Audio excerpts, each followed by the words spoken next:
Assalamualaikum warahmatullahi wabarakatuh. Selamat sore dan selamat datang di ASHOGI, apa saja kutanya Himpunan Onkologi Ginekologi Indonesia.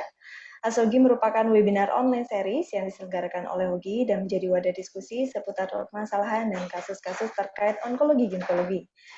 Alhamdulillah sore ini ASHOGI sudah memasuki serinya ke-84 dan kembali lagi bersama saya, Dr. Hoyrun Nisa, sebagai host yang akan menemani bincang sore Anda tentunya bersama ASHOGI. Kami ucapkan terima kasih banyak kepada seluruh rekan sejawat dokter, SPOG, ginekolog onkologi, serta para guru besar yang telah berkenan meluangkan waktunya untuk join mengikuti ASOGI sore ini dan mengikuti secara konsisten dari minggu ke minggunya. Kurang lebih selama 60 menit ke depan, kita akan sama-sama mendiskusikan satu topik, tentunya bersama para narasumber yang sudah pakar di bidangnya. Namun sebelum kita memulai diskusi sore ini, izinkan saya memperkenalkan terlebih dahulu para narasumber dan moderator yang telah hadir di tengah-tengah kita, yang akan berbagi update ilmunya dengan kita. Baik, izinkan saya menyapa yang sudah hadir. Yang pertama, Dr. Edi Wibowo Ambari, spesialis obstetrik ginekologi, subspesialis onkologi. Beliau merupakan konsultan onkologi ginekologi dari Fakultas Kedokteran RSUP Dr. Karyadi Semarang. Selamat sore, Dr. Edi Wibowo. Selamat sore, bisa. Sore, Dok. Narasumber kita yang kedua, di sini saya mau menyapa Dr. Sarfianti Arifudin, spesialis obstetrik ginekologi, subspesialis onkologi. Beliau merupakan konsultan onkologi ginekologi dari Fakultas Kedokteran Universitas Hasanuddin. Selamat sore, Dr. Sarfianti. Selamat sore, Mbak Nisa. Sore, Dok. Baik, untuk moderator kita pada sore hari ini adalah Profesor Dr. Herman Susanto, spesialis obstetrik ginekologi, subspesialis onkologi. Beliau merupakan konsultan onkologi ginekologi dari Fakultas Kedokteran Universitas Pajajaran Bandung. Selamat sore, Prof. Herman. Sore, Dokter Nisa. Sore, Prof. Baik, untuk seluruh peserta yang hadir akan mendapatkan sertifikat ber-SKPID dan kehadiran peserta akan tercatat secara otomatis sehingga tidak perlu lagi untuk menuliskan absensi. Selama acara, kami harapkan kepada seluruh partisipan ASOGI untuk dapat berinteraksi secara aktif, baik secara langsung mengajukan pertanyaan kepada narasumber dengan menekan tombol raise hand terlebih dahulu, atau dapat menuliskan pertanyaannya di fitur Q&A yang telah kami sediakan. Dan masih di bulan Agustus dengan semangat kemerdekaan, semoga sore ini kita juga semangat melanjutkan perbincangan mengenai kanker serviks.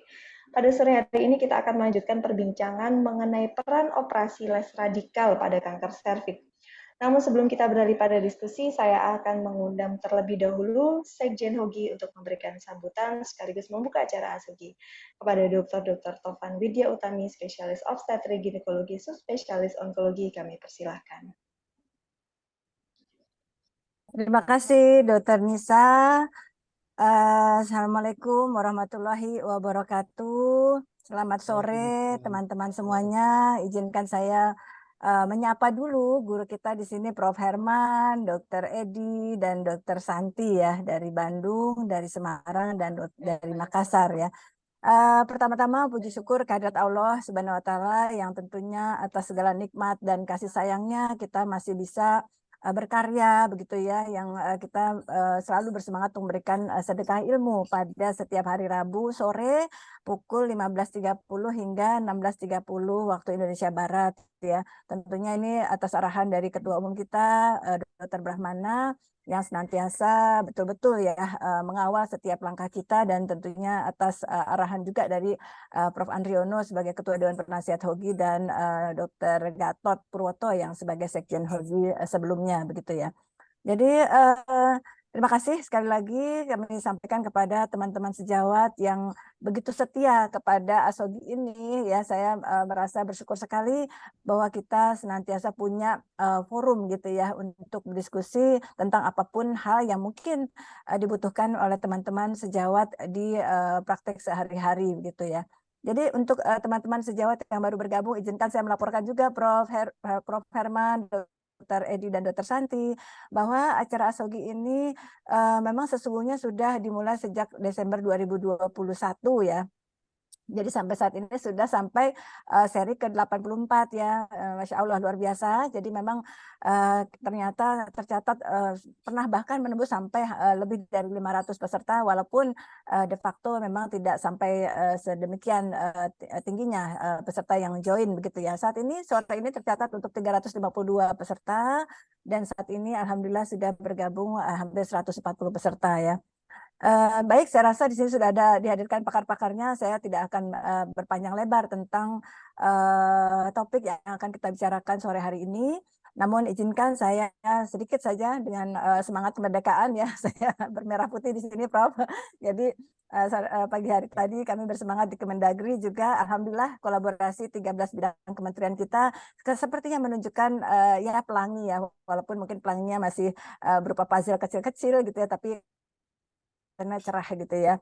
Jadi kita berbicara kanker serviks tadi pagi dan juga spesifik yang kita akan bicarakan adalah peran operasi les radikal pada kanker serviks ya. Jadi ini adalah salah satu pencegahan tersier tentunya ya, walaupun kita tentu paham semua bahwa untuk eliminasi kanker serviks tidak ada satupun single intervention ya untuk mengejar WHO triple intervention pada tahun 2030, 90, 70, 90 begitu ya. Jadi memang saat ini berkembang bahwa kanker serviks saat ini dinyatakan bukan lagi sebagai kanker yang sangat dapat dicegah, udah jelas ya sangat dapat dicegah, tapi dia bukan lagi sebagai incurable disease ya. Jadi artinya dia merupakan jadi penyakit yang dapat disembuhkan dengan kemajuan radiasi saat ini, dengan kemajuan teknik operasi kita dan juga kita memang melihat beberapa kemajuan di dunia kanker itu sekarang less radikal gitu ya.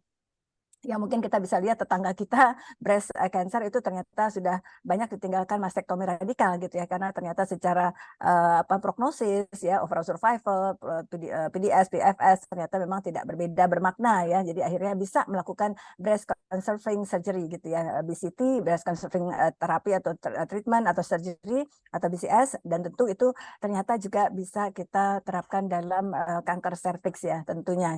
Nanti kita diskusikan bersama. Mungkin itu sedikit saja highlight yang mungkin mengantarkan teman-teman untuk menginspirasi pertanyaan-pertanyaan pada sore hari ini. Saya serahkan kepada pakar-pakarnya. Mudah-mudahan teman-teman bisa memanfaatkan waktu yang rasanya tidak panjang ya, hanya efektif mungkin 45 menit saja untuk menanyakan apapun yang menjadi keraguan di lapangan ya. Mungkin apakah indikasi dari les radikal, apa saja tindakan les radikal yang dimaksud ya. Kemudian apa saja follow up-nya, karena mungkin follow up sudah bukan menjadi misalkan harus domain dari seorang onkolog ya, tapi mungkin teman-teman SPOG onkologi juga bisa memberikan peran dalam hal ini. Mungkin itu saja, lebih kurangnya saya mohon maaf. Terima kasih banyak atas segala atensi, perhatian, dan kesetiaannya ya, termasuk mungkin asupannya bagi perbaikan acara ASOGI yang kita cintai ini. Terima kasih banyak. Alhamdulillahirabbil alamin. Selamat mengikuti. Wassalamualaikum warahmatullahi wabarakatuh. Waalaikumsalam warahmatullahi wabarakatuh. Waalaikumsalam warahmatullahi wabarakatuh. Terima kasih banyak Dr. Tovan atas sambutannya yang mungkin menjadi pembuka acara dan sekaligus menambah semangat lagi untuk mengikuti sesi diskusi selanjutnya. Baik, untuk acara selanjutnya kami persilakan kepada moderator kita sore hari ini, kepada Profesor Dr. Herman Susanto, spesialis obstetrik ginekologi, spesialis onkologi, untuk memandu jalannya pemaparan dan diskusi. Monggo silakan, Prof. Baik, terima kasih Dr. Indonesia. Yang terhormat Ibu Sekjen Dr. Tovan, para pembicara Dr. Eti Wibowo, Dr. Syarfianti, para peserta ASHOGI yang saya hormati. Assalamualaikum warahmatullahi wabarakatuh. Sebelum kita mulai acara webinar ini, saya ingin ingatkan dan sampaikan bahwa HOGI baru saja kehilangan 2 orang anggotanya yang sangat berdedikasi dalam waktu yang tidak terlalu lama jaraknya. Yang pertama Dr. Toto Imam Suparmono dari RSPAD. Yang kedua kemarin telah berpulang ke rahmatullah Profesor Fauzi Sahil dari Medan. Kita doakan semoga arwah para almarhum diterima tempat yang mulia di sisi Allah Subhanahu wa taala, terima iman Islamnya, diampuni dosa-dosanya, diberikan tempat yang lapang di alam kubur para almarhum, dan kepada para keluarga yang ditinggalkan dikaruniai kesabaran dan keikhlasan. Baiklah, Amin. saudara Amin. sekalian, Amin. bulan Agustus adalah bulan khusus untuk bangsa kita. Oleh karena pada bulan ini diproklamasikan kemerdekaan Republik Indonesia. Insya Allah esok hari kita akan sama-sama memperingati hari ulang tahun kemerdekaan Indonesia. Dan patut kita bersyukur, berterima kasih kepada pengurus FOGI bahwa kita diberi waktu khusus di bulan khusus ini membahas tentang kanker serviks. Jadi bulan ini adalah bulan khusus untuk kanker serviks, ya. Dan sore ini pada seri yang ke-84 kita akan membahas tentang less radical surgery pada kanker serviks. Ya. Radikal tapi less tapi radikal. Ya, nanti mungkin akan dijelaskan oleh Dr. Edi. Apa kabar Dr. Edi? Alhamdulillah Prof, sehat Prof. Ya, alhamdulillah. Dan Dr. Syarfianti, apa kabar Dok? Alhamdulillah Prof, sehat Prof. Alhamdulillah. Nah, kita punya waktu sampai nanti pukul 16.30 ya, 16.30. Dan pada para peserta khususnya para SPOG non onkologi silakan mencatat apa yang akan disampaikan oleh para pakar ini. Siapa silakan yang pertama barangkali siapa? Dr. Edi dulu. Iya ya Prof, siap Prof. Silakan. Ya. Terima kasih Prof. Izin share screen Prof. Silakan Dok. Silakan.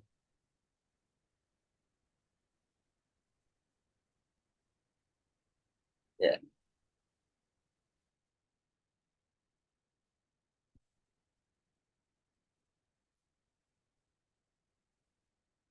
Ya, ini tadi mungkin sudah ya Prof. Kita kehilangan guru saya, Prof. Fauzi dan Prof. Dr. Toto ya. Baik, saya mulai bahwa peran operasi les radikal pada kanker serviks. Jadi sebenarnya agak rancu yang dimaksud les radikal itu seperti apa ya? Pemahamannya berbeda-beda. Jadi intinya bahwa kalau kanker serviks itu kan kita kerjakan radikal, mengangkat rahim, parametrium, sepertiga atas vagina, ya. Ini kadang mengakibatkan morbiditas yang cukup tinggi. Terus ada sequelae-nya dalam jangka panjang seperti bladder dysfunction, edema, bowel dysfunction, dan angina. Dari sini sehingga dikembangkan yang disebut les radikal. Tapi sebenarnya juga les radikal itu dikerjakan hanya pada early stage, ya. Juga dikerjakan dengan persetujuan pasien dengan harapan mungkin masih punya anak, mengurangi sequelae karena radikalitas, ya. Tetapi tetap mempunyai prognosis yang sama, ya. Awalnya memang dikerjakan untuk fertility sparing, ya. Nah, tetapi yang perlu adalah, kalau menurut saya, untuk les radikal ini kita butuhkan suatu diagnosis yang akurat, yang cermat, yang multimodalitas untuk menegakkan diagnosis bahwa itu early stage. Kemudian konseling yang baik. Artinya konseling yang baik ini bahwa les radikal ini bisa gagal dalam tanda petik. Maksudnya kita mengambil seminimal mungkin dengan harapan fertility sparing mungkin, tetapi nanti hasil histopatologinya ternyata marginnya masih positif, ya, atau sehingga kita perlukan modalitas lain. Nah, di sini konseling pada pasien juga perlu, ya. Pendekatan multidisiplin dalam menegakkan diagnosis early stage itu sangat perlu, ya. Pengelolaan yang adekuat dan evaluasi hasil tindakan dari sediaan histopatologi. Jadi sangat banyak yang berperan, ya, dari pihak radiologi untuk imaging, dari pihak ahli patologi anatomi dalam membaca hasil sediaan kita operasi. Nah, Jadi setelah 2018 dengan Vigo staging yang baru, ya, di sini yang menjadi patokan adalah deep invasion kurang dari 5 mili pada stadium 1A. Ya, saya hanya ambil yang ini karena kita topiknya les radikal. Sebenarnya ini sudah dibicarakan pada topik-topik sebelum ini sejak bulan Agustus ya. Nah, tapi yang menjadi masalah adalah yang 1A1 di mana depth invasinya kurang dari 3 mili atau 1A2 antara 3 sampai 5. Kemudian 1B ya dengan tumor ukuran kurang dari 2 cm dengan depth invasi lebih dari 5. Nah, ini yang menjadi perhatian kita untuk operasi les radikal. Ya, jadi menentukan stadium ini seolah-olah kita membaca ini hal yang sepele, hal yang mudah. Tapi menurut saya justru disinilah multimodalitas itu diperlukan untuk menegakkan diagnosis secara presisi. Ibaratnya kalau kita mau nembak burung itu, misalnya kita burung emprit apa burung pipit itu ya, semakin kecil kita harus punya senjata yang presisinya sangat tinggi. Karena kalau kita meleset, ya tidak kena. Ya. Nah, bagaimana kita menegakkan diagnosis dengan Vigo Staging 2018 ini sudah diberi bahwa kita harus pakai imaging. Imaging pun bermacam-macam tergantung di mana kita berada, ya. Bisa MRI, malah ada sampai PET-CT. PET-CT digunakan di negara-negara maju dalam rangka menegakkan hanya diagnosis, ya. Nah, jadi di situ kita melihat bahwa betapa imaging dan diagnostik itu adalah hal yang utama sebelum kita melakukan operasi les radikal.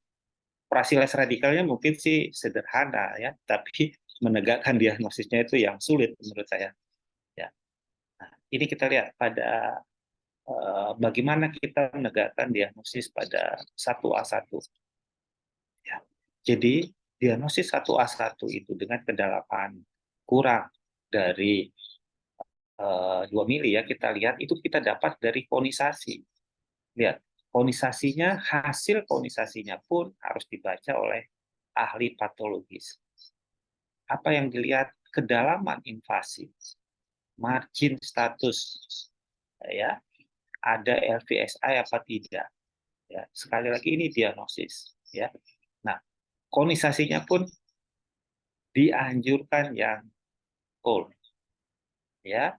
Nah, terus ini ada satu lagi nih.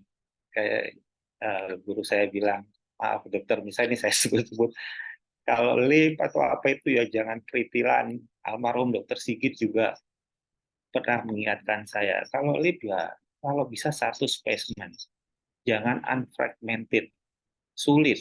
Satu, tujuan kita melakukan lip, menegakkan diagnosis adalah mengetahui seberapa kedalaman margin, seberapa kedalaman invasi, marginnya bebas atau tidak.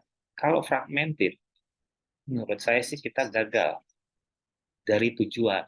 Artinya kita kan tujuannya ingin menegakkan diagnosis.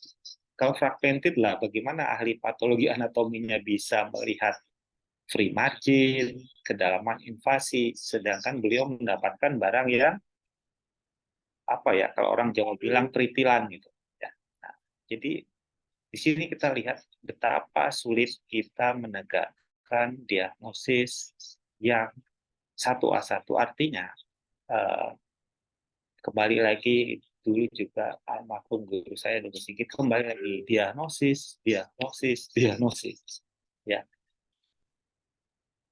Nah, sekarang kalau itu sudah tegak diagnosisnya, ya kita lihat baru bisa tetap kita bicarakan dengan pasien berdasarkan tujuannya kita melakukan les radikal itu apa, ya kita kasih tahu hasil histopatologinya, ada tidak LVSI-nya, ya, ada tidak positif marginnya, ya. Nah, konisasi bisa dipertimbangkan apabila diagnosis kita tepat 1A1. Ya, jadi kalau diagnosis kita tepat 1A1, kolonisasi cukup atau sampai hysterektomi. Ya. Ini tidak di radikal surgical untuk atau radikal hysterektomi, parametrektomi itu tidak, di sini tidak dianjurkan pada stadium 1A1. Ya, kembali lagi asal diagnosisnya adalah reksisi. Ya. Kemudian begitu juga dengan 1A2. 1A2 itu kedalamannya 5 mili maksimal. Ya. Kolonisasi atau simple hysterektomi adalah terapi yang cukup buat CA cervix stadium 1A2. Ya. Tapi kembali lagi seperti awal, kita tergantung diagnostik kita, bagaimana kita menegakkan. Ya. Mungkin pengantar dari saya itu, Prof, biar berbagi dengan Dr. Santi, Prof. Terima kasih, Prof. Baik, terima kasih Dr. Edi Wibowo sudah menjelaskan langkah awal, ya langkah awal sebelum kita melakukan hysterical surgery pada kanker serviks adalah diagnostiknya harus betul-betul tepat, ya. Baik, berikutnya saya persilakan Dr. Servianti untuk memberikan bekal untuk diskusi kita nanti. Silakan.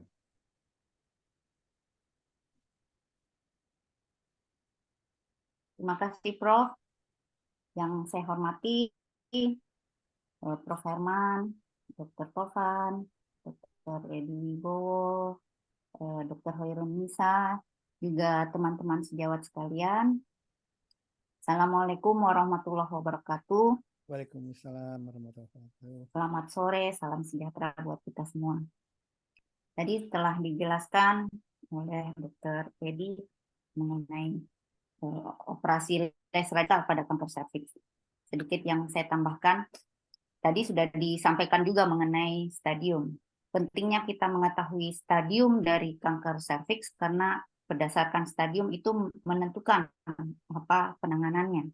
Tentu saja bukan cuma berdasarkan stadium, tetapi jenis histopatologi, usia, apakah ingin melakukan fertility sparing atau tidak, dan kemudian modalitas yang kita punya. Nah, kalau kita lihat tadi disebutkan stadiumnya, menurut Vigo 2018, stadium dari kanker serviks itu ada stadium 1A sampai 4B, ya. Nah, terbagi dari semua stadium itu dibagi menjadi stadium awal, stadium yang lanjut lokal, dan stadium lanjut karena yang sudah metastasis. Nah, di sini kita lihat bahwa stadium awal itu dari stadium 1A 1 sampai 1B2.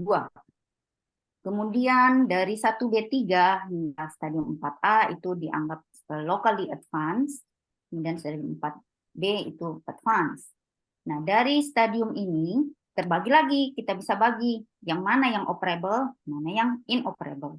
Umumnya dipakai patokan 2B. 2B ke atas itu inoperable, ya. Jadi yang bisa operable adalah stadium 1A1 hingga 2A2. Namun ada pembagian lagi. Kalau kita lihat dari yang operable ini, kita bisa lihat untuk stadium 1B3 dan 2A2 karena ukurannya yang besar, di mana diteliti bahwa ternyata ukuran yang besar meningkatkan risiko untuk recurrent, kemudian kegagalan terapi, kemudian kemungkinan untuk positifnya lymph node-nya pada kasus tersebut cukup tinggi, sehingga untuk 1B3 dan 2A2 di mana kemungkinan untuk membutuhkan adjuvan kemoradiasi itu sangat tinggi, sehingga dipilih terapi definitifnya adalah kemoradiasi. Ya, karena prinsip penanganan kanker serviks sebaiknya tidak melakukan kombinasi dua radikal treatment. Jika kita memperkirakan dia membutuhkan radioterapi, maka sebaiknya hindari melakukan radikal hysterektomi. Sehingga untuk 1B3 dan 2A2 lebih banyak digunakan adalah kemoradiasi. Nah, di mana tempatnya less radikal? Less radical surgery jadi terutama dilakukan untuk stadium yang 1A1 hingga 1B1. Nah, untuk 2A1 karena ukurannya kecil, beberapa center yang maju mungkin menggunakan less radical surgery, tetapi umumnya digunakan adalah radical surgery juga untuk stadium 2A1. Karena kita lihat tadi berdasarkan stadium 2A1 walaupun ukurannya kurang atau sama dengan 4 cm, tetapi sudah ada keterlibatan ke 2/3 proksimal dari vagina. Sehingga mungkin kalau melakukan less radical surgery itu betul-betul yang memiliki skill yang sangat maju. Oke. Nah, jadi operasi less radikal. Operasi less radikal yang bisa dilakukan adalah konisasi, ini terutama untuk stadium 1A1, stadium 1A2 juga jika LVSI negatif, itu direkomendasikan untuk dilakukan konisasi cukup. Kemudian bisa dilakukan simple trachelectomy, simple hysterectomy, kemudian dapat dilakukan fertility sparing treatment. Ini plus minus sentinel lymph node mapping maupun pelvic lymphadenectomy, tergantung dari LVSI-nya. Nah, jadi untuk melakukan operasi less radikal pada kanker serviks, betul-betul pada kasus yang low risk. Low risk itu apa? Dia stadium 1A. Ya, no LVSI. Negative cone margin. Jadi kalau kita melakukan konisasi, karena tadi telah disampaikan oleh Dr. Edi, bahwa diagnosis terutama untuk stadium 1A berdasarkan konisasi. Jadi hasil histopatologi konisasi, baru kita menentukan dia stadium 1A. Jika marginnya negatif, maka konisasi tersebut sudah bisa menjadi terapi. Kemudian untuk histopatologi, ini ada berbeda ya sedikit pada European guideline maupun NCCN. Kalau European guideline mengatakan boleh dilakukan pada SCC, squamous cell carcinoma. Dia membagi lagi adenokarsinoma yang HPV associated dan ada HPV independent. Nah, yang HPV independent itu dianggap prognosisnya jelek. Jika yang HPV associated adenokarsinoma boleh less surgery. Kemudian adenosquamous carcinoma. Kalau di NCCN saya lihat tidak masuk adenosquamous carcinoma. Beberapa literatur juga mengatakan bahwa adenosquamous itu prognosisnya lebih jelek. Tetapi umumnya di European ini saya lihat bisa memasukkan 3 ini. Kemudian pada tumor size kurang atau sama dengan 2 cm, kedalaman invasi stroma itu kurang dari 1 mm, kemudian negative imaging for metastatic disease, jadi dari pemeriksaan MRI atau CT scan, tadi Dr. Edi menyebutkan PET scan jika fasilitasnya ada, tidak ada kecurigaan metastasis pada organ lain maupun pada kelenjar. Kemudian ini, beberapa literatur sekarang menyebutkan intact stroma itu sangat penting. Dari MRI, kemudian nanti dari hasil histopatologi, itu sebaiknya dilakukan pemeriksaan berapa kedalaman stroma yang masih intak. Bukan cuma kedalaman invasi stroma oleh sel kanker, tetapi yang intaknya itu berapa, itu ternyata dikatakan cukup penting untuk menentukan prognosis. Nah, ini tadi yang disampaikan Dr. Edi, mungkin ESGO, ESP itu organisasi himpunan ginekologi onkologi, radioterapi onkologi, dan patologi dari Eropa. Kemudian kita bisa juga menggunakan guideline dari Amerika, yaitu NCCN. Saya rasa itu tambahan sedikit dari saya, Prof. Mungkin nanti bisa didiskusikan. lebih banyak. Ya, terima kasih.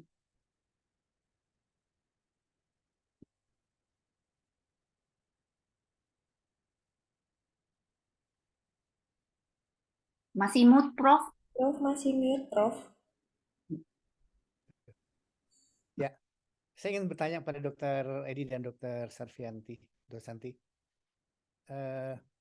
Jadi sebelum melakukan trachelectomy, kita harus lakukan dulu kondensasi ya. Iya, iya. Baik. Ya, ini oleh karena peserta sebagian besar adalah dokter-dokter SPOG non-onkologi, berarti bisa ditayangkan gambar tentang trachelectomy, karena tidak semuanya akrab dengan istilah-istilah yang kita pakai. Ya. Dokter Santi ada? Saya ada sih sebenarnya. Silakan. Ada, cuman saya belum siapkan. Iya, ya, sebentar. Saya mudah-mudahan ini ada, Prof.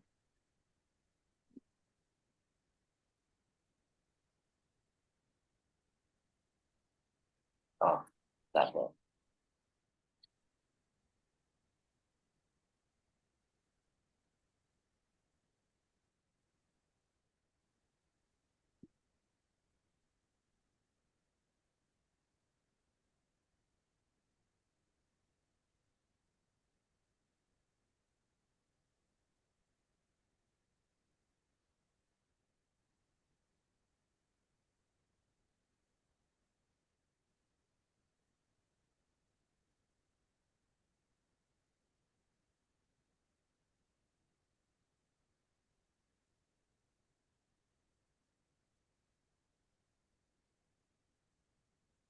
Pejabat yang sudah punya pertanyaan silakan menulis di Q&A atau siap-siap untuk bertanya secara langsung kepada pembicara pada sore hari ini.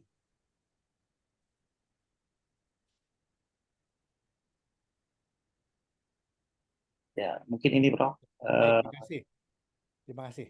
Ya, Nah, ini untuk jadi penjelasannya pada para peserta. ya, yang gambar sebelah kiri itu, ya, jadi ini adalah konisasi. Jadi kalau kita lihat ini serviks yang hijau itu, ini arteri uterina ya, dimasukkan di serviks. Jadi ini tindakan konisasi seperti ini, ya. Kita ambil kon.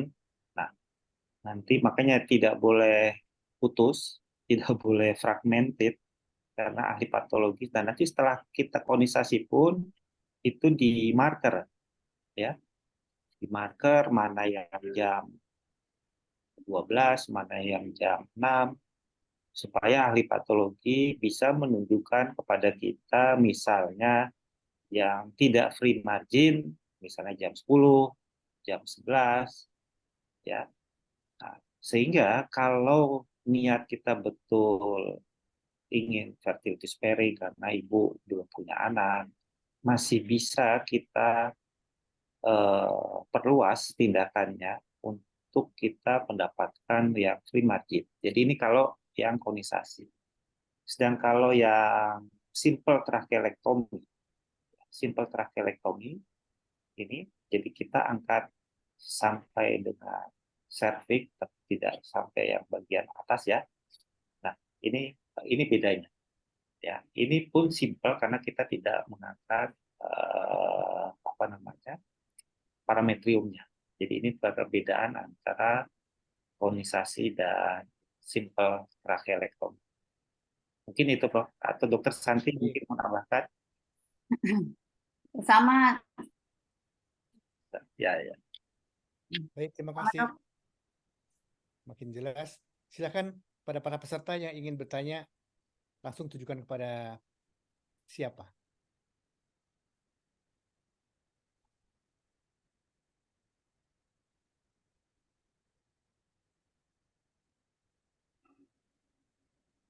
Ini sudah ada pertanyaan yang masuk, Prof. Silakan, silakan Dokter Lisa. Tolong. Oke, saya bantu membacakan pertanyaannya. Ya, silakan. Pertanyaan dari Dr. Susana Suryadi. Selamat sore Prof dan Dokter. Izin bertanya, apakah pasien post trachelectomy masih bisa hamil secara alami atau perlu tindakan inseminasi ataupun IVF? Kemudian bagaimana mempertahankan ostium uterinya tetap terbuka post trachelectomy dan ionisasi? Baik, terima kasih Prof. dan Dr. Ya, silakan. Siapa dulu? Ya. Silakan. Siapa Dokter Santi? Monggo Dokter Santi dulu lah. Silakan dok. Ya, jadi begini, pada prinsipnya sih kalau masalah apa namanya, ini kan bukan masalah infertilitas, ya. Jadi tidak ada infertilitas pada ibu ini. Cuman kan masalahnya ada keganasan, ya. Jadi sebenarnya sih dia bisa hamil seperti biasa. Dan mungkin ada yang lupa ya kita sampaikan tadi bahwa kalau pada kolonisasi biasanya sih yang perlu difikirkan, nah ini juga perlunya konseling di awal bahwa ada kemungkinan terjadinya partus prematurus, ya, baik nanti lahirnya kecil, sehingga dari awal pun sudah kita lakukan biasanya sirkulase untuk mencegah itu. Itu juga sudah kita sampaikan sebelum kita lakukan les radikal, karena itu bagian dari konseling yang perlu disampaikan pada pasien, ya. Jadi pokoknya les radikal itu pekerjaan yang sangat presisi, yang resiko tuntutannya banyak kalau konselingnya kurang baik. Jadi benar-benar konselingnya harus baik. Mungkin itu dari Prof. Saya, Prof. Silakan Dokter Santi. Ya Prof, makasih Prof. Jadi sekali jadi kalau kita telah melakukan tracheektomi, setelah tracheektomi kita lakukan serklase. Setelah dilakukan serklase, ibu bisa hamil, cuman partusnya nanti mungkin tidak partus tervaginam lagi, tetapi partusnya yang dipilih adalah secara seksual cesarean. Jadi masih bisa hamil. Ada penelitian yang melaporkan angka kehamilan setelah prosedur tracheektomi, hanya saya lupa angkanya. Jadi bisa hamil dan dengan melakukan serklase. Terima kasih. Baik. Masih ada Dokter Nisa? Pertanyaan yang lain? Sementara belum ada lagi Prof. Baik, kita tunggu yang lain. Mungkin bisa ditambah share. Tadi saya lihat Dokter Edi membawakan algoritma. Ada di slide-nya algoritma itu bagus sekali. Ya. Oh, masih mood, Dokter Edi? Ya, Dokter Santi udah tahu aja. Itu saya siapkan kalau ada yang Sempat bertanya intip tadi. sebentar itu, Prof. Jadi Intip. ya, jadi ini sudah saya siapkan kalau ada yang bertanya. Jadi memang ya, jadi ini manajemen menurut yang disampaikan Dokter Santi tadi, ya apa S2 ESMO ya. Kalau 1A1 sekali lagi 1A1 bukan barang yang sederhana. Kita menegakkan ini dari multimodalitas radiologi, dari hasil kolonisasi yang baik sehingga tegak 1A1. Nanti 1A1 ini kita lihat FPSA-nya negatif atau positif, ya. Kalau negatif kolonisasi sudah cukup, ya. Tapi kalau FPSA-nya positif, ya di sini disuruh lymphadenectomy biopsi, ya. Atau di sini dipertimbangkan juga cukup definisi terapi kolonisasi, ya. Kalau 1A2 itu berarti 5 mili ya, kedalamannya maksimal 5 mili, tidak lebih dari 5 mili. LVSE negatif, kon biopsi, kolonisasi atau simple hysterectomy itu sudah cukup adekuat. Atau dipertimbangkan kalau kita mau lymphadenectomy sentinel lymphadenectomy. Jadi ini kalau FVSA-nya positif, ya kolonisasi atau simple hysterectomy itu sudah cukup adekuat. Nah sebenarnya yang menarik itu adalah ini toh. Saya ingin, nah ini kalau kita kecolongan, ya, ini kecolongan, benar-benar kecolongan kalau ini ya. Artinya mungkin kita sudah pap smear, kita sudah inspekulo, hasilnya sebelum kita lakukan histerektomi itu baik, ya, tetapi ternyata setelah kita lakukan simple hysterectomy hasilnya ganas, ya. Saya bilang ini benar kecolongan karena banyak yang nyolong bener, Prof. Artinya nggak VT, nggak inspekulo di hysterectomy, jadinya CA cervix udah 2B, 3B, cervixnya ditinggal lagi karena tidak bisa terangkat. Nah, kalau ini saya pikir murni kecolongan karena satu A1 dan satu A2 itu relatif kecil, kadang tidak terlihat. Nah, dari sediaan histerektomi itu, ya, kalau 1A, 1B1, atau 2A1 dengan negatif surgical margin, apa yang kita kerjakan? Ya, kita imaging. Kita pakai imaging, ada tidak residual disease, ada tidak lymph node yang terlibat, ya. Nah, kalau 1A1 FVSI-nya positif atau negatif, mungkin ini tidak perlu terapi tambahan, ya. Tapi kalau 1A2 FVSI negatif, pertimbangkan kita lakukan hepadenectomy. Nah, ini kalau 1A2 dengan FVS positif, ya kita harus hepadenectomy. Ya. Nah, ini begitu selanjutnya, ya, atau dari sini ya, kalau ada residual dan positif imaging lymph node-nya terlibat, ya kita harus lakukan radiasi. Ya. Jadi mungkin ini yang sering kita dapatkan, ya tidak sering sebenarnya ya. Yang sering itu justru yang nyolong beneran, artinya tidak VT, CA cervix di hysterectomy. Kalau ini kasusnya pasti ada, tapi tidak begitu sering. Mungkin demikian, Prof. Terima kasih. Ya, baik, terima kasih. Dr. Santi mau menambahkan barangkali? Ya, sedikit mengenai sentinel lymph node mapping, Prof. Ya.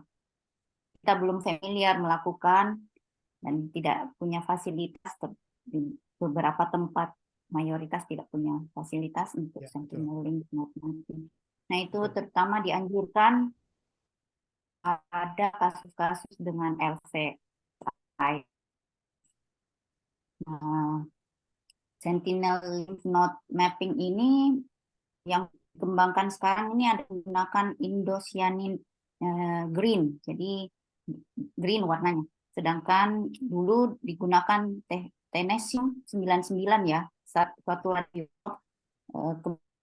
kemudian dikombinasi dengan blue dye. Nah, itu yang kita belum punya, ya, Prof. Jadi tadi disampaikan Dr. Edi bahwa jika LVSI-nya positif dilakukan sentinel lymph node mapping dan harus dilakukan frozen section pada node-node yang didapatkan tadi, yang dye-nya positif di frozen section. Jika frozen section-nya negatif, maka dilanjutkan dengan operasi. Atau kalau untuk stadium 1A1 misalnya, jika lymph node negatif, maka cukup konisasi, tidak dilanjutkan lagi operasi lain. Tetapi jika dia positif, maka operasi mungkin dihentikan, kemudian dilanjutkan dengan definitif radioterapi. Nah, kalau lymph node-nya tadi dari frozen section hasilnya negatif, dikatakan harus dilanjutkan dengan ultra staging pathology. Ultra staging pathology suatu prosedur yang lebih complicated, dia harus melihat dengan lebih teliti sampel-sampel yang dikeluarkan tadi dari sentinel lymph node mapping. Gitu yang saya tambahkan, Prof. Terima kasih. Ya, baik, terima kasih. Iya, jadi untuk para peserta kan sudah lebih dari 200 orang, itu adanya introduksi tentang radical tectomy oleh Dr. Darsyan itu memang membuka tata kelola baru ya untuk para pasien yang kena kanker serviks tapi belum punya anak dan masih ingin punya anak, itu salah satu pilihan. Tetapi saya ingin menggarisbawahi apa yang disampaikan oleh Dr. Edi dan Dr. Santi tadi, bahwa prosedur less radical surgery pada kanker serviks tidak mudah ya, bukan suatu prosedur yang simple. Nah, salah satu kunci untuk meningkatkan keberhasilan adalah dengan diagnostik yang tepat. Tadi sudah dikatakan, kita harus betul-betul selektif memilih mana yang cocok untuk less radical surgery pada kanker serviks. Kalau tidak nanti akan mengecewakan pasien, nanti kok timbul lagi ya, oleh karena rekurensi itu potensinya lebih besar pada less radical dibandingkan yang more radical surgery. Ya. Baik, silakan barangkali sudah ada pertanyaan, Dr. Nisa.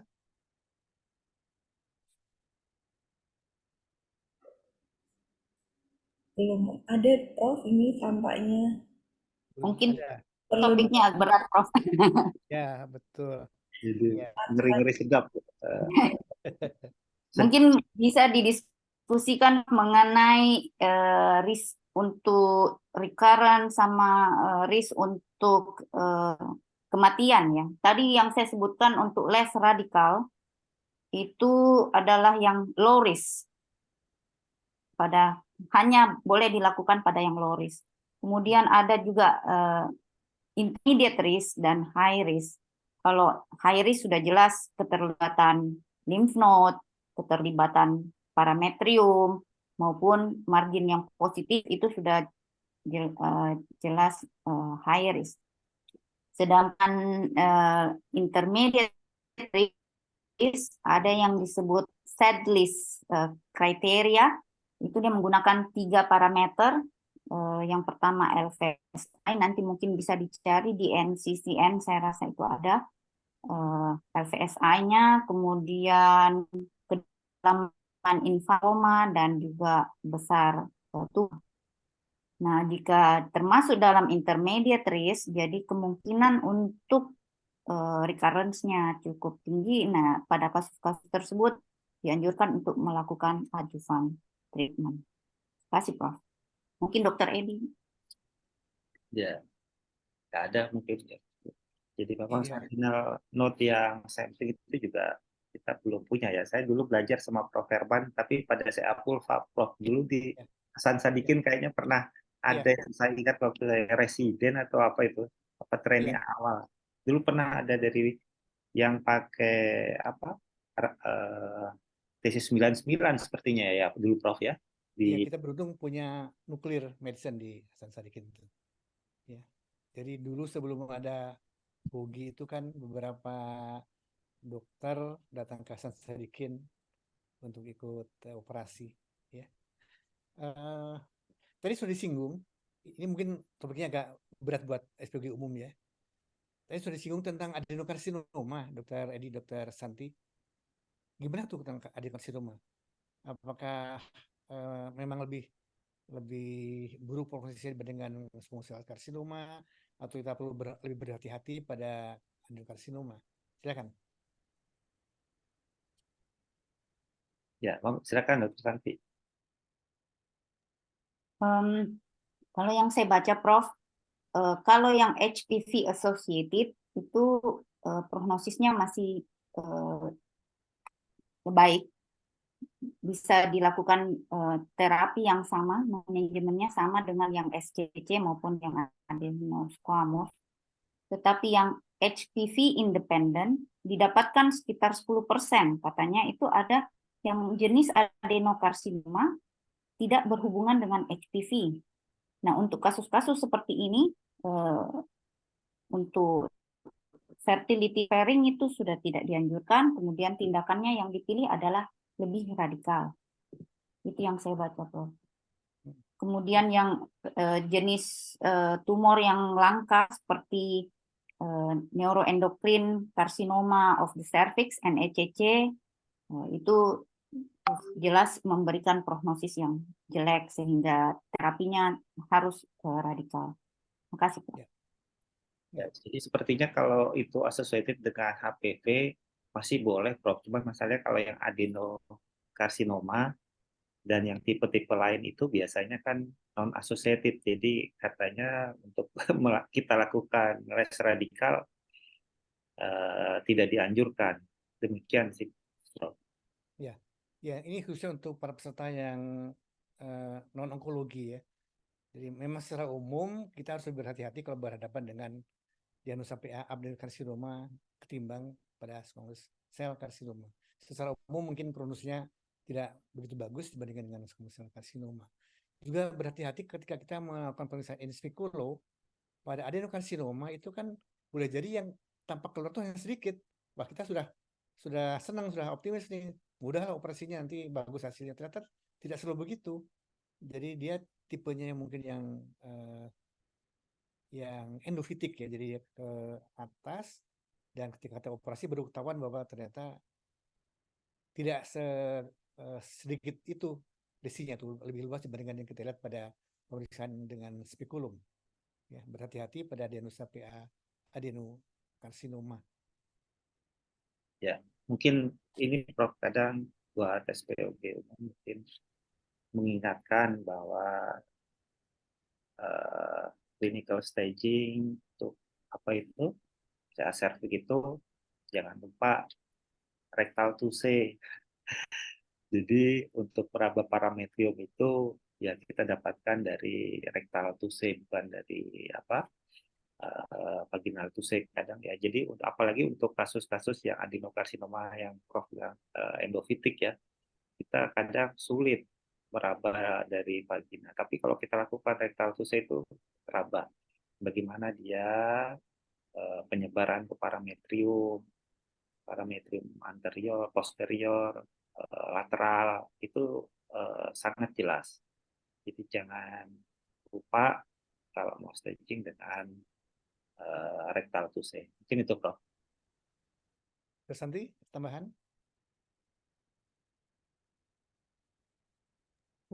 Belum ada, Prof.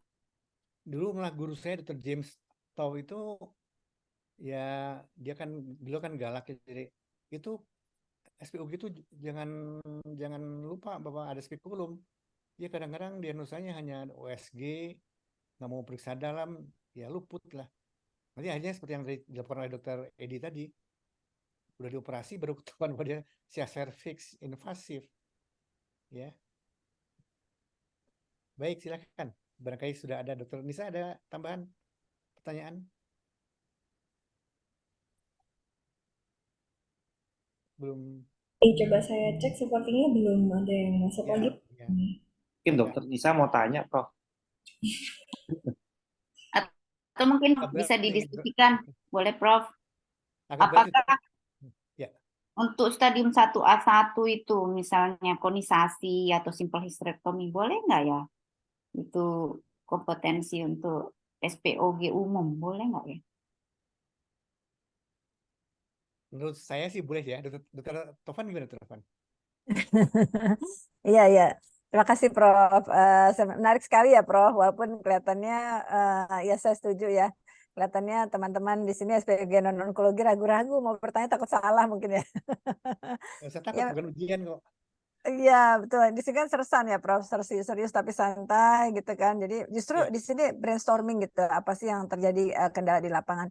Saya setuju memang ada beberapa domain dari teman-teman SPOG non-onkologi dalam hal ini 1A1 gitu ya. Jadi 1A1 jelas itu bisa dilakukan koordinasi, hysterectomy simple saja. Misalkan kalau memang pasien udah nggak mau dilakukan follow up gitu ya. Atau yang tracheotomy juga bisa gitu ya. Tapi memang maaf ya, itu betul sekali. Tadi saya setuju dengan Dr. Edi, Dr. Santi ya.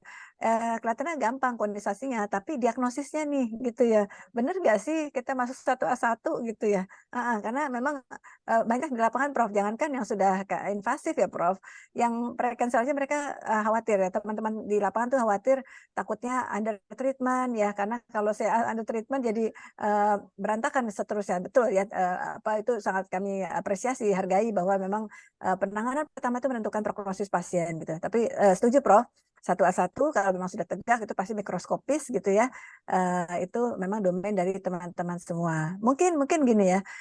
Pada saat kita mendapatkan rujukan dari teman sejawat gitu dari non-onkologi, didapatkan hasil PA seperti ini, hasil dari apa misalkan biopsi kah atau sejenisnya gitu ya. Ternyata memang tegak dengan satu, mungkin kita bisa kembalikan dengan advice kita gitu Prof. Jadi mereka juga mungkin secara confident bisa melakukan atas advice kita gitu ya. Ya tentu ujungnya pasien. Apakah beliau ingin tetap dilaksanakan oleh sebagai perujuk atau dengan kita di tempat pasien itu akhirnya berkonsultasi terakhir begitu Prof. Ya. Satu hal lagi saya setuju Prof. Jadi pesan yang sederhana ya tapi sangat penting itu saya setuju Dr. Edi ya Prof. Herman yang berkali-kali mengingatkan bahwa saya baru tadi malam terima pasien itu keputihan Prof. Dengan cairan beda sekali. Kalau putihan kan lendir kental, tapi kalau udah cair kayak fistula ya, cair-cair kayak fistula vaginal tapi agak keruh sedikit, itu harus hati-hati bukan keputihan biasa. Itu pasien sudah 5 SPOG Prof. Sudah 5 SPOG di pap smear. Satu terakhir itu udah sel-selnya eksopitik gitu. Jadi emang di pap smear gitu udah jelas eksopitiknya udah berantakan sama sekali deh. Di pap smear hasilnya Coccobacillus saja ya. Bahwa itu sudah invasif bahkan udah stadium 2B ya. Betul, diraba rektumnya kita bisa meraba parameter dengan dengan jelas ya, namun memang itu memang agak kurang nyaman buat pasien, tapi ada memang ini jam terbang sekali lagi untuk membuat pasien tetap nyaman dilakukan rectovaginal touche. Mungkin itu Prof. Jadi untuk less radikalnya saya setuju, sekali lagi diagnosis, bahkan kita ke depan memang ada beberapa update studi ya tadi Dr. Santi sudah sampaikan pada kondisi 1A2 itu masih ongoing studi apakah bisa dilakukan hanya kondisasi plus follow up selanjutnya gitu ya. Tapi ini memang masih belum ya menjadi satu guideline, masih tetap satu A1. Mungkin itu karena mengingat waktu Prof. Herman, matur nuwun, terima kasih banyak Dr. Edi, Dr. Santi. Ya. Bisa saya tanya dulu Dr. Tovan? Iya Prof. Ya. Tadi pada kasus yang keputihan berulang tadi, jadi seharusnya bukan dilakukan pap smear tapi di biopsi ya? Betul Prof, betul. Nah ini tip untuk para sejawat SPG umum, kalau sudah tampak jaringan yang rapuh, hati-hati waktu melakukan biopsi, jangan yang rapuhnya, nanti hanya tampak jaringan nekrotik nanti. Jadi harus ada yang bagian yang masih keras, ya untuk memungkinkan diagnosa yang lebih pasti. Setuju Prof. Ya. Benar tadi sudah Dr. Edi sampaikan tip untuk melakukan kondisi yang baik tadi kan, jangan sampai fragmented, ya. Mungkin perlu dipikirkan nanti untuk pengurus logi, jangan-jangan perlu ada pelatihan untuk SPG umum, cara melakukan kondisi yang baik dan sebagainya lah ya. Iya, siap Prof. Baik, terima kasih Dr. Tovan. Dr. Prof. Nanti saya Terima kasih kembalikan Prof. Dr. Dr. Tovan. Ya, terima kasih Dr. Santi, Mas Edi. Ditutup oleh Dr. Tovan ya? Baik, sampun Prof. Ditutup moderator dulu Prof. Oh, ya sudah Closing saya statement kira mungkin Prof. Prof. Tidak perlu lagi menyimpulkan, sudah jelas tadi semuanya. Beberapa poin yang mungkin saya ingat. Pertama bahwa less radical surgery itu ada di hampir di semua kanker ya. Tidak hanya cervix, tapi pada breast cancer, pada colorectal juga sekarang cenderung untuk melakukan less radical surgery dengan hasil yang sama. Vulva juga ya Prof, vulva ya. Vulva juga ya. Kemudian prosedur ini tidak sederhana. Jadi kita harus betul-betul serius agar dapat melakukan dengan baik. Kuncinya adalah satunya dengan diagnostik yang tepat ya. Jadi kenapa di luar negeri itu hasilnya bagus, oleh karena mereka sangat selektif, jadi sangat ketat pemilihan kasusnya. Begitu barangkali Dr. Tovan, saya kembalikan. Terima kasih pada Dr. Edi, Dr. Santi. Assalamualaikum. Ya Prof, matur nuwun, terima kasih. Waalaikumsalam. Terima kasih banyak Prof. Baik, terima kasih pada seluruh narasumber dan moderator, untuk Prof. Herman, Dr. Edi Wibowo, Dr. Sarvianti atas sedekah ilmunya dan waktunya pada sore hari ini. Baik, mungkin memang sedikit agak advance pembicaraan kita sore hari ini, tapi luar biasa banyak input dan wawasan yang kita dapatkan dari diskusi kita sore hari ini. Jadi sedikit banyak bisa saya simpulkan bahwa operasi less radikal pada kanker serviks itu meliputi konisasi, simple trachelectomy, simple hysterectomy. dan ditujukan pada kasus-kasus low risk seperti pada stadium 1A1, kemudian dengan LVSI yang negatif, trimargin, ukuran kurang dari 2 cm, kemudian kedalaman invasinya kurang dari 10 mili, dan jenis-jenis tertentu yaitu SCC dan HPV-related adenokarsinoma saja. Dan yang paling penting adalah penentuan diagnosis karena sangat penting untuk menentukan apakah bisa dilakukan res radikal ataupun tidak. Baik, tidak terasa sudah 1 jam lebih 1 menit kita berdiskusi, sampailah kita di akhir acara. Semoga pembahasan sore hari ini membawa banyak manfaat bagi kita semua. Dan kami ucapkan terima kasih atas perhatian dan atensi seluruh peserta ASOGI. Dan sekilas info, untuk bulan Desember nanti HOGI akan mengadakan INASMIT,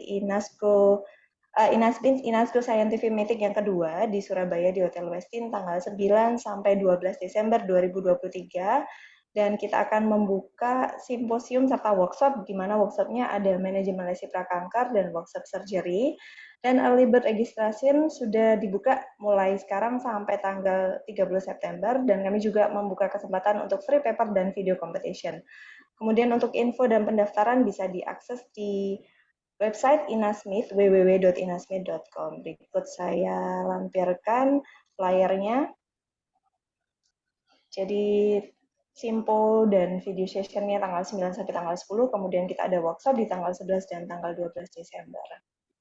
Untuk info lebih lanjut bisa diakses di website INASMIT di www.inasmit.com. Baik, jangan lupa untuk kembali mengikuti seri ASOGI ke-85 berikutnya dengan tema Tata Laksana Kanker Serviks Recurrent pada hari Rabu, tanggal 23 Agustus 2023, pukul 15.30 waktu Indonesia bagian Barat. Baik, sampai jumpa di ASOGI seri berikutnya. Kami undur diri. Wassalamualaikum warahmatullahi wabarakatuh. Waalaikumsalam. Waalaikumsalam. Terima kasih banyak bagi Prof. Hasan. Terima kasih.